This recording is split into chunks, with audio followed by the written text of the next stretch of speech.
This week we went to go see Red One in IMAX. That's right, in IMAX, but is it any good? We'll talk.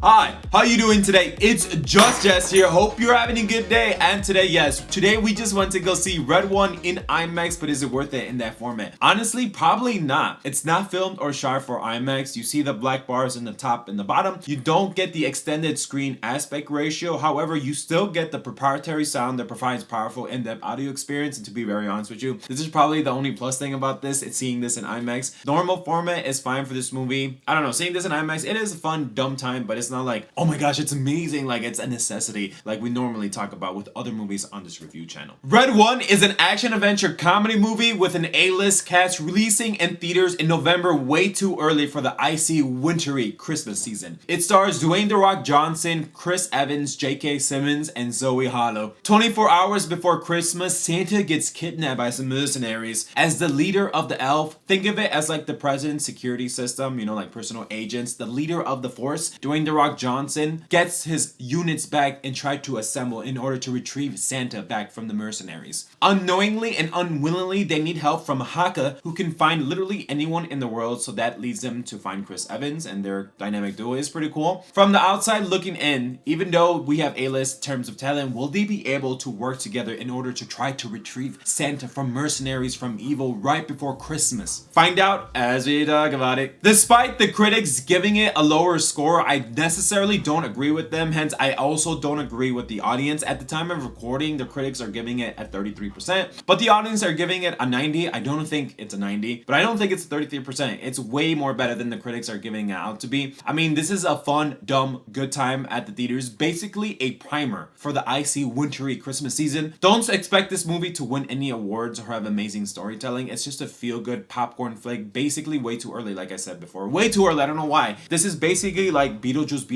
Hence, Beetlejuice was a good movie that came out at the beginning of September. This is coming out in the middle of November. Way too early. I don't know why movie theaters do this, but anyway, let's get back to the review. Callan Drift, played by Dwayne "The Rock" Johnson, is like the leader of the elf community. Think of it, like I said earlier, as Santa's personal bodyguards, as he has a close enough relationship, almost like brotherhood in terms of being together for so many years. And it's honestly kind of sad when he hands us his registration right before Christmas saying, hey Santa, I've been with you for so many years, but it's time for me to leave. So there is kind of a heartfelt storyline throughout the whole movie, as you will see if you watch it. It established in the beginning of the movie that they've been together for so many years. You know, this does not come easy or lightly for his decision to leave the force. So this is basically the last Christmas until Santa gets kidnapped. So obviously he's not gonna leave because he needs to save him before he retires. Dwayne "The Rock" Johnson fits this role perfectly in terms of a leading guy, not in terms of his charismatic abilities, but also his body wise. No homo, by the way. He definitely fits that bravado. It's like, hey man, I'm the bodyguard, but I can also be a leader as well. We've seen him in this movie with other roles. There's no surprise there, but still, it's a nice refreshing take. Maybe at least because it's a holiday season. I'm like, oh, that's cool. You're playing with other A-list characters, so that's pretty neat. J.K. Simmons as Santa, to be very honest with you, this is one of those memes where he's in the beginning of the movie, he leaves throughout it or has nothing to do in the middle or throughout the movie, and then he comes back at like the end. You know that meme with like the,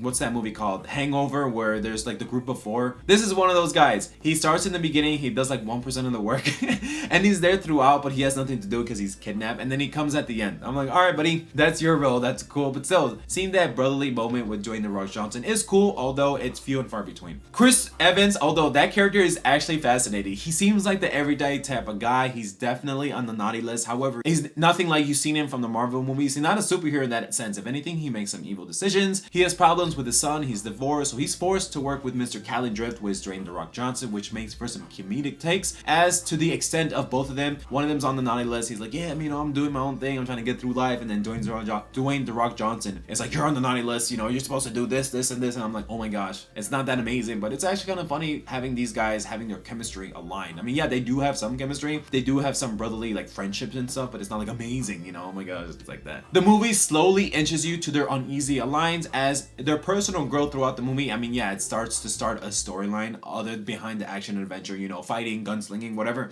Like there has some problems, you know, he's helping each other, he's helping him, you know, he's like, oh, I didn't think you would expect this type of person. So I don't want to say typical storyline, but still, two people, uneasy alliance. Oh, you know, I didn't think you were that type of person. Oh, I didn't think you were that mean. You know, oh, you're actually very helpful, you know, stuff like that. So whatever. The beautiful, sexy witch just kidnaps Santa, and she has typical villain arcs. I want to enslave everybody from the naughty list. She wants to put him on like these globes, like, you know, from Christmas. So typical heroic, anti-heroic stuff, you know, kidnap Santa, basically kill everyone in the naughty list, but they don't really say kill because, you know, of course they're trying to appeal it to the family audience, but still, typical villain stuff. Nothing new there. I did like some of the special effects, such as the reindeer and all the snowy stuff and like the neon greens of the majestic world of like where Dwayne The Rock Johnson come from, and also like the action adventure stuff. I mean, yeah, it's cool, it's fun, it's dumb, especially that little gizmo thing he does with the little car and it makes it larger. And then Chris Evans says, do you have a Wonder Woman action figure? Which, by the way, is not in the movie. The movie banks on you seeing that. I don't watch trailers before I see the movie. I see them after to give you a better comprehensive review. He does say Wonder Woman in the movie, but it's nowhere near that scene and it's not even in that context. So when he does the little car thing, he says, do you have a Wonder Woman action figure? That's trailer. That's only trailer. Unless they release it for the extent on the Blu-ray. I don't think it's there. But then again, I did go to the bathroom once for like 2 or 3 minutes just doing stuff. I'm like, I was checked out for a little bit. But I don't know. I don't think it's there. But still, I could be wrong. But I left before that scene, so I don't know. We'll see. It's a nice primer for the icery, wintry, cold season. To be very honest with you, as much as this is a fun, dumb time, I was checked out twice. One time I was looking at my watch for extended period of time, just looking at other events, waiting for the weekend.